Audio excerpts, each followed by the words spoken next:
గుడి అవుతున్నారు.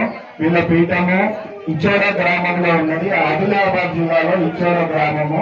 వారు గురువు దాసు అంటే గురువుకే తన సేవను తన జీవితాన్ని అంకితం చేసిన మహానటులు మహావ్యక్తులు. వారు ఈ ఊరికి రావడం నిజంగా మీ అదృష్టంగా కాదో నాకు తెలియదు, కానీ మాతోటి ఇంత దూరం ప్రయాణించడం మాత్రం మా అదృష్టంగా మేము భావిస్తున్నాము.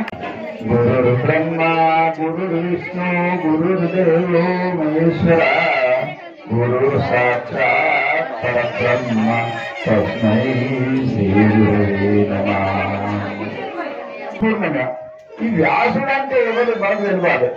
అదైతే మన సత్యవతి పరాశరకు వాళ్ళ సంకల్పంతో వచ్చినటువంటి మహాత్ముడు భగవంతుడే ఆ విధంగా ఏం చేసిందంటే భూమి మీద అవతారం దిద్దుడు. అగమ శాస్త్రాలు నిగమ శాస్త్రాలు వ్యాసుని సంబంధించిన సాయిబాబా మనకు తెలుస్తున్నాడు. అతనే మీద మన ఊళ్ళో మన రావడం పెట్టిన పనులు ఆవరించినటువంటి సాయిబాబాకు వచ్చినా కానీ అదే వ్యాసుని చెప్తుంది. మనం ఇదొక విషయం. ఇంకొక సబ్జెక్ట్ చిన్నగా చెప్తాను. మీకు ఒక చిన్న కథ చెప్తా. సద్గురు సారిక అష్టపాటి రాక ఇతరాక లేక కోడు గరి అంటే ఇది కొద్దిగా విషయం సబ్జెక్టు వేరే కొద్దిగా పెద్దగుంటుంది. కానీ కాకపోతే మనం ఇప్పుడు ఒక 5 నిమిషాలలో చెప్పుకోవాలి. బాగా మొత్తం ప్రవచనం చెప్పేసిందిగా మొత్తం సమయం అయిపోయింది.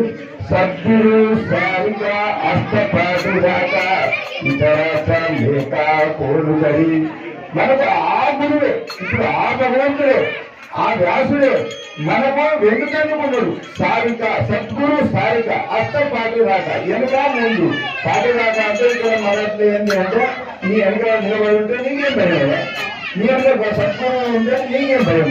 సద్గురు సారిక అష్టపాటి రాక ఇతరాక లేక కోరుగరి ఇంకో లెక్క నేను పెట్టుకుంటా. భగవంతుడే నాకు అన్ని ఇచ్చి చేసినాక ఇంపజేస్తాడు. అందుగురించి సద్గురు సారిక అష్టపాటి రాక ఇతరాక లేక కోరుగరి. ఉదాహరణ చెప్తాడు జ్ఞానేశ్వర మహారాజు చెప్పినటువంటి సిద్ధాంతం ఇది. నేను రాసిన అదే పుస్తకం జ్ఞానేశ్వర మహారాజు రాసినటువంటి విషయం రాసి చెప్తున్నా మీకు. ఇతరాక